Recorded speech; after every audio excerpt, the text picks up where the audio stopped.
लग्नानंतर होईलच प्रेम मालिकेच्या पुढील भागामध्ये आपण पाहणार आहोत की दिव्या काव्याला म्हणत असते की काव्या मॅम, मी असं ऐकलंय की तुमचे आणि पार्थ सरांचे 36च्या 36 गुण जुळालेले आहेत आणि अशा जोड्या फार कमी टिकतात नाही का. आता दिव्या असं बोलल्यामुळे सगळ्यांनाच आश्चर्याचा धक्का बसतो. त्यावेळेस काव्या दिव्याला म्हणत असते की गुणांपेक्षा जास्त अवगुणच जुळलेत आमचे आणि काय आहे ना, आमच्यातला बॉन्ड आमची खरी ताकद आहे. पण सगळ्याच गोष्टींची आपण गॅरंटी नाही ना देऊ शकत. काय हो पार्थ. आता पार्थला असा प्रश्न विचारल्यानंतर त्याला काय बोलावं ते सुचत नाही.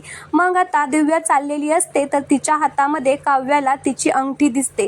त्यावेळेस आता काव्या तिला म्हणत असते की तुझी हिंमत कशी झाली माझी अंगठी घालण्याची, असं म्हणून ती अंगठी काढून घेते आणि म्हणत असते की तू समजतेस काय ग स्वतःला, असं म्हणून काव्या तिची पर्स काढते आणि दिव्याच्या गळ्यात अडकवते आणि तिला ओढत पुढे घेऊन जाते आणि तिची म्हणत असते की माझी अंगठी घालते का, असं म्हणून ती तिला आता जोरजोरात पर्सने मारत असते. दिव्या मात्र मॅडम सोडा मला, मॅडम सोडा मला असं म्हणत असते, पण काव्या काही तिला सोडत नाही. चांगलीच आता पर्सने मारत असते.